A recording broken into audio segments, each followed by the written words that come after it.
昭和19年夏、ビルマ、インド国境地帯。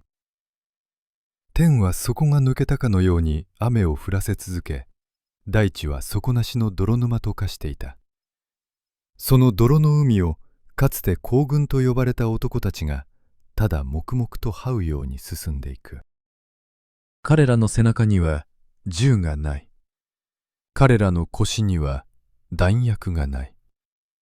そして彼らの胃袋にはもう何日も一粒の米さえ入っていなかった。ある者はマラリアの高熱に侵され幻覚を見ながら倒れ伏す。ある者は赤痢に苦しみ汚物にまみれたまま動かなくなる。兵端なき戦い。補給を無視し精神論だけで突き進んだ作戦の末路であった。倒れた兵士を助け起こす余力は誰にも残されていない。力尽きた者はそのまま泥に埋もれ、あるいは宇治の餌食となり、やがて白く乾燥した骨となる。後から来る者はその骨を道しるべとして終わりのない撤退を続けるしかなかった。人はこの道をこう呼んだ。白骨街道。太平洋戦争史上最も無謀とされ最も悲惨な結末を迎えたインパール作戦。投入された兵力およそ9万。そのうち生きて祖国の土を踏めた者は半数にも満たない。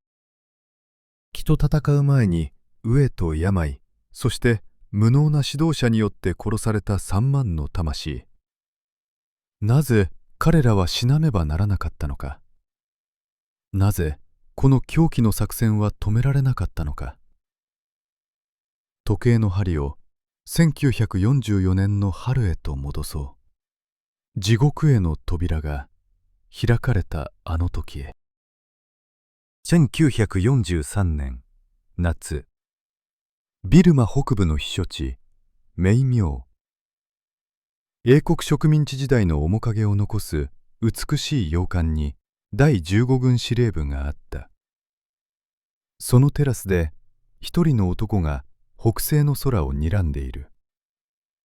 第15軍司令官牟田口蓮也、中将。彼はただの軍人ではなかった。6年前の1937年7月7日、北京郊外盧溝橋。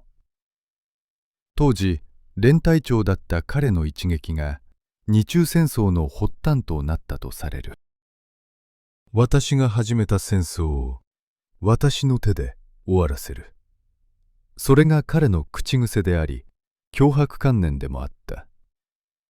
太平洋での敗色が濃くなる中、彼はインド北東部の要衝インパールを攻略し、そこからインド本土へとなだれ込む壮大な無双に取りつかれていたのだ。しかしその無双の前には冷徹な現実が立ちはだかっていた。ビルマとインドを隔てるアラカン山脈。標高2000メートルを超え密林に覆われたこの山々は近代軍隊の移動を拒絶する天然の城壁である。さらにその手前には川幅600メートルにも及ぶ大河チンドイン川が横たわる。通常師団規模の作戦には1日数百トンもの物資補給が必要となる。だが道なき山岳地帯にトラックは通れない。誰の目にも兵端の崩壊は明らかだった。司令部内で行われた図上演習、通称兵器演習。ここで突きつけられたデータは絶望的なものだった。補給は不可能。部隊は山中で立ち往生する。第15軍参謀長小畑信義少将をはじめ兵端担当の実務者たちは具体的な数字を挙げて作戦の無謀さを訴えた。だが牟田口は激高した。君たちは精神力が足りない。物質的な困難など大和魂で克服できるのだ。彼は論理的な数字を消極的と断じ、耳を貸そうとしなかった。そこで彼が持ち出したのが悪名高きジンギスカン作戦である。トラックが無理なら牛や羊に荷物を運ばせればいい。いざとなればその牛を食べれば食料問題も解決する。さらに牟田口は言い放つ。日本人は本来草食だ。ジャングルの草や木の芽を食えば生き延びられる。牛は険しい山道に適応できず、また牛自体も大量の飼料を必要とする事実を彼は無視した。そしてこの狂気を諌めようとした小畑参謀長を牟田口は強権を発動して更迭してしまう。こうして司令部からノーと言える人間は消え去り、狂気は決定事項へと変わっていった。この無謀な作戦がなぜ軍中央で認可されてしまったのか。そこには政治的な思惑が絡み合っていた。当時日本と協力関係にあったインド独立運動の英雄スバス・チャンドラ・ボース。彼はインド国民軍を率い、日本軍と共に祖国へ進軍することを熱望していた。デリへ、チェロデリ。そのスローガンは戦局打開を焦る東條英機首相にとってあまりにも甘美な響きだった。政治的プロパガンダとしての勝利。その誘惑が軍事的な合理性をねじ伏せたのだ。参謀本部もまた、牟田口がそこまで言うならと責任を現地へ丸投げする形で承認を与えてしまう。1944年1月、ついに大本営から右合作戦の命令が下る。作戦開始予定は3月。折しもビルマの雨季が迫っていた。雨季になれば道は泥の川となり、病原菌が爆発的に増殖する。最悪のタイミングでの作戦発動。陛下からお墨付きをいただいたぞ。牟田口は歓喜したという。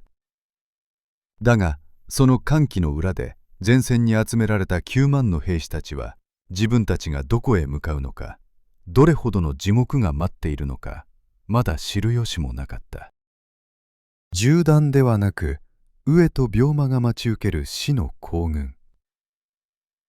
組織の論理が個人の命を飲み込む巨大な歯車が今きしんだ音を立てて回り始めたのである。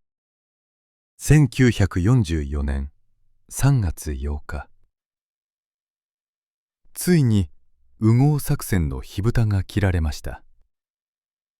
スローガンは天長節までにはインパールを攻略する。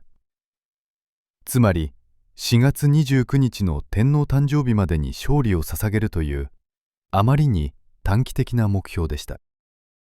作戦の第一関門は大河チンドイン川の渡河です。川幅は数百メートル。工兵部隊がいかだを組み、野引に乗じて兵士たちを対岸へと送ります。しかしここで早くもあのジンギスカン作戦が破綻を見せ始めました。食料運搬用に挑発された数千頭の牛や羊たち。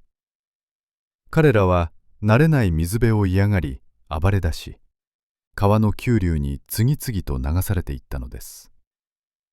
さらに荷物を積みすぎた牛が川底へ沈んでいく。貴重な食料は戦う前から水泡に帰しました。川を渡った先にはさらなる地獄が待っていました。アラカン山脈。そこは道と呼べる場所など一つもない密林と絶壁の魔境です。トラックなどの車両は使えません。頼れるのは兵士自身の足と背中だけ。一人の兵士が背負う荷物の重さはおよそ60キログラムにも達しました。通常の装備に加え、数週間分の米、缶詰、手榴弾、砲弾。彼らは兵士というよりもただの歩く物資置き場として急な斜面をよじ登らされたのです。象や牛に荷物を運ばせるという机上の空論も現場では通用しませんでした。日本の牛は険しい山道に適応できず、次々と崖から転落。あるいは牛に与える草が見つからず、牛そのものが餓死していくのです。荷物を運ぶはずの動物が倒れれば、その荷物はすでに限界を超えている兵士が背負うしかありません。息を切らし、汗と泥にまみれながら兵士たちは進みました。しかし皮肉なことに、作戦の初期段階だけは順調に進んでいるように見えました。日本軍のまさかと思うルートからの奇襲にイギリス軍が後退を始めたからです。勝てるぞ。これならいける。前線には一時楽観的な空気が流れました。しかしそれは巧妙な罠でした。イギリス軍は補給線の伸びきった日本軍を守りの固いインパール平原に引き込み、一網打尽にする計画だったのです。一方、空の支配権は完全に敵の手の内にありました。ジャングルの隙間から見える空には、常にイギリス空軍の戦闘機、スピットファイアやハリケーンが待っています。日本軍には彼らを守る航空機など一機も飛んできません。補給部隊は空から狙い撃ちにされ、川にはボロボロになった運搬船が沈んでいきました。進めば進むほど背中の食料は減っていく。しかし後ろから来るはずの追加の補給はいつまでたっても届かない。兵士たちの認識表、いわゆるドッグタグがじゃりじゃりと不吉な音を立てる中、彼らはついにインパール盆地を見下ろす場所までたどり着きます。作戦開始からおよそ3週間、司令部が勝利できると豪語した期限が過ぎようとしていました。しかしそこに待っていたのは勝利の栄光ではなく、飢えという名の見えない死神だったのです。インパールへの道を切り開くため、北方の要衝小比麻へ向かったのは佐藤光徳中将率いる第31師団、通称烈兵団でした。佐藤中将は豪放磊落な性格で知られ、何よりも部下の命を大切にする指揮官でした。彼は当初から補給のないこの作戦に懐疑的でしたが、命令とあれば完遂しようと鬼のような速さで山脈を踏破しました。小比麻は標高1500メートル、涼しい風が吹き抜ける美しい高原の町でした。しかしここが日英両軍が主力を尽くしてぶつかり合う地獄の最前線へと変貌します。戦いの焦点となったのは町の中心部にある小高い丘、ギャリソンヒルでした。その頂上にはかつての英国行政長官の公邸があり、美しい芝のテニスコートがありました。テニスコートの戦い、後に世界戦史にも刻まれることになる異常な戦闘がここで始まります。日本軍とイギリス軍の距離はわずか20メートル。テニスコートのネットを挟んで、片方に日本軍、もう片方にイギリス軍が陣取ったのです。お互いの顔が見えるほどの至近距離。銃撃戦というよりも手榴弾の投げ合いでした。日本兵が投げた手榴弾をイギリス兵が投げ返す。爆発音と悲鳴が絶え間なく響き渡り、美しい芝生は瞬く間に血と肉片で埋め尽くされました。日本軍は勇猛に戦いました。一時はイギリス軍を追い詰め、勝利目前まで迫ったのです。しかしここで物量という名の残酷な壁が立ちはだかりました。包囲されたイギリス軍の上空には連日数百機の輸送機が飛来しました。空を埋め尽くす色とりどりのパラシュート、弾薬、医薬品、缶詰、そして新鮮な水、必要な物資が空から雨のように降り注ぐのです。イギリス兵たちは戦闘の合間に紅茶を沸かし、十分に腹を満たして戦い続けました。対する日本軍には一発の弾丸、一粒の米さえ届きません。佐藤中将は何度も何度も後方の軍司令部に電報を打ちました。弾薬なく、食料なし、至急補給をこう。しかし牟田口軍司令官からの返信は耳を疑うものでした。敵の弾を奪って戦え。お前たちには神がついているではないか。精神論だけの変伝。佐藤中将の手に握られた電報用紙は怒りで震えていました。兵士たちは空から降ってくる敵の物資を指をくわえて見つめるしかありませんでした。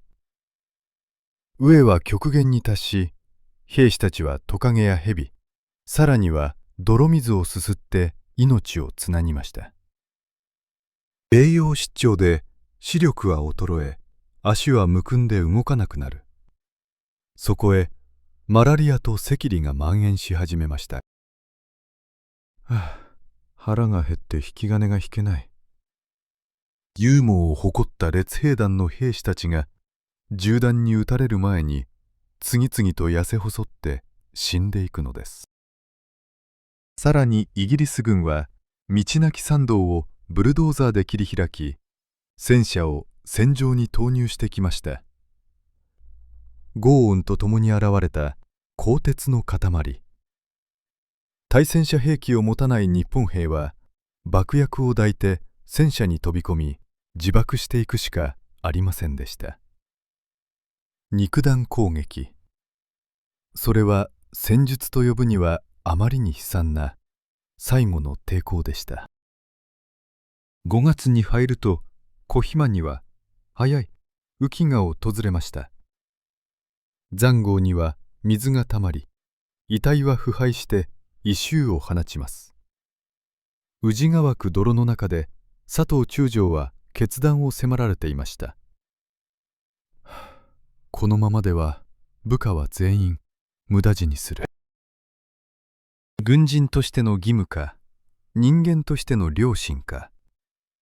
司令部の命令に従って全滅するか、独断で撤退して汚名をかぶるか。前線からの悲痛な報告を聞くたび、佐藤中将の心の中で軍司令部への不信感は殺意に近い怒りへと変わっていったのです。空からは敵の爆撃、地上からは戦車の砲撃、そして内側からは飢餓という悪魔。三重苦の地獄の中で小肥満の戦線は音を立てて崩壊しようとしていました。1945年5月下旬、小肥満の戦況はもはや限界を超えていました。連日の豪雨が塹壕を洗い流し、兵士たちは泥水の中で眠り、泥水の中で死んでいきました。食料が尽きてからすでに数週間。佐藤中将率いる第31師団1万数千の精鋭は飢餓と病気によって半壊していました。それでも軍司令部は進撃せよの一点張りです。この時、小肥満の前線本部と後方の軍司令部との間で交わされた電報の記録が残されています。それは日本陸軍史上最も精残かつ異常な通信戦でした。佐藤師団長は打電します。弾薬なく、食料なし、このままでは全滅を待つのみ。至急補給をこう。これに対し牟田口軍司令官からの返信は現場の神経を逆なでするものでした。我が軍にはまだ素手があるではないか。敵の陣地に突入し、敵の弾丸を利用して戦え。佐藤師団長は激怒しました。敵の弾を奪えとは何事か。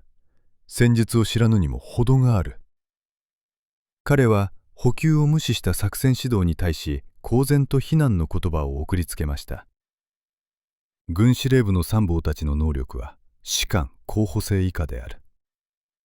上官に対する明確な侮辱。しかし佐藤中将にとって自分の体面や軍の規律などはもはやどうでもよかったのです。彼の目の前には上に苦しみ、師団長殿、飯はまだですかと問いかけながら死んでいく部下たちの姿がありました。軍司令部の命令を待っていては全員が餓死する。よって当師団は独断により撤退を開始する。これは明らかな抗命、つまり命令違反でした。戦時中、上官の命令に背くことは重罪であり、場合によっては銃殺刑に処されます。しかし佐藤は幕僚たちにこう告げました。この全責任は師団長一人が負う。もし軍法会議にかけられたら、私は堂々と事実を訴えるつもりだ。彼は自らの命と引き換えに生き残った兵士たちを地獄から救い出そうとしたのです。通信機を切断し、佐藤師団はコヒマを放棄して撤退を始めました。インパール作戦の北の要が消滅した瞬間でした。報告を受けた牟田口中将は顔を真っ赤にして激高しました。佐藤は狂ったか。師団長が勝手に逃げるとは何事か。今すぐ自決させろ。しかしどれほど司令部がわめこうとも前線の崩壊は止まりません。コヒマの撤退は他の戦線にもドミノ倒しのように影響を及ぼしました。南で戦っていた第33師団も中央の第15師団もすでに限界を迎えていたからです。佐藤の抗命は単なる逃亡ではありませんでした。それは狂った組織に対する現場からの命がけの告発だったのです。しかしその代償として彼らを待っていたのは白骨街道と呼ばれたさらに過酷な退却の道のりでした。1944年7月、作戦中止命令が出されたその日からビルマのジャングルはこの世の地獄へと姿を変えました。そこにあるのは勇ましい撤退ではなく、ただ生き延びるための惨めな敗走でした。この時期ビルマはモンスーンと呼ばれる激しい雨季の真っ只中。天井が抜けたような豪雨が連日連夜絶え間なく降り注ぎます。道は底なしの泥沼となり、兵士たちの足を容赦なく飲み込みました。彼らの姿はもはや軍隊ではありませんでした。飢えによって極限まで痩せ細り、眼下は深く落ちくぼみ、頬はこけ、肋骨が浮き出ている。軍服はボロボロに朽ち果て、多くの者が裸足、あるいは裸同然の姿で杖だけを頼りに歩いていました。本来日本軍の兵士にとって天皇陛下から預かった銃は命よりも重いものでした。しかしこの白骨街道ではその常識さえも崩れ去りました。道端の泥の中には数えきれないほどの三八式歩兵銃が捨てられていました。一歩進む体力すら残っていない彼らにとって数キロの鉄の塊はもはや死への重りでしかなかったのです。彼らを襲ったのは上だけではありません。ジャングルの吸血鬼ヤマビルです。雨で活性化した無数のヒルが上からも下からも襲いかかります。衰弱した兵士の皮膚に食らいつき、生き血を吸ってパンパンに膨れ上がる。しかし兵士たちにはそれを払いのける気力さえ残っていませんでした。さらに恐ろしいのは疫病でした。高熱にうなされるマラリア、そして激しい下痢と血便が止まらないアメーバ赤痢。ジャングルの中には垂れ流された排泄物と腐敗した死臭が混じり合い、鼻をつく異臭が充満していました。撤退路の途中にはいくつかの野戦病院と呼ばれた場所がありました。しかしそこは治療をする場所ではなく、死を待つための場所でした。医薬品など唐の昔に尽きています。包帯の代わりに汚れた服を巻きつけ、傷口には蛆が湧いている。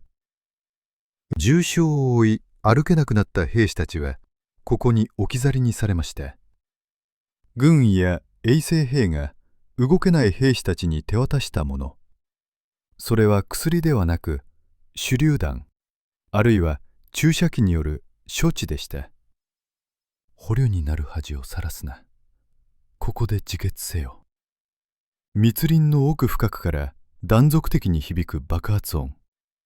それは誰にも見取られることなく、自ら命を絶っていった若者たちの最後の叫びでした。なんとか歩ける者たちもその精神は崩壊寸前でした。食料は木の根や草、蛇やトカネ。それさえも見つからないときは泥水をすすり革靴を煮て食べ、あるいは死んだ戦友の荷物を漁り生の米を噛み砕きました。一人が倒れます。助けてくれ。連れて行ってくれ。泥の中から伸びる手。しかし通り過ぎる戦友たちは誰もその手を握り返しません。彼ら自身の命もろうそくの火のように消えかかっているからです。情けをかければ友倒れになる。兵士たちは心を殺し、倒れた友を泥の塊のようにまたいで無言で歩き続けました。やがて動かなくなった体は熱帯の気候と虫たちによって急速に分解されていきます。肉は腐り落ち、内臓は食い荒らされ、後には雨に洗われた白い骨だけが残る。その骨が点々と続き、ジャングルの中に一本の白い道を描き出しました。皇族の部隊はその骨を見て進むべき方向を知ったといいます。これが後に語り継がれる白骨街道の正体です。追撃してきたイギリス軍の兵士たちはこの惨状を見て言葉を失いました。戦う相手はもうそこにはいなかったのです。ただ人間としての尊厳をすべて奪われ、泥人形のように朽ちていく敗残兵の群れがいただけでした。誰が何のために始めた戦争なのか、何のために死ななければならないのか。乞うことさえ許されず、3万人の命が無言のままビルマの土へと帰っていきました。インパール作戦。この無謀な賭けの結果は数字がすべてを物語っています。参加兵力およそ9万。そのうち生きて再び土を踏めた者は半数以下。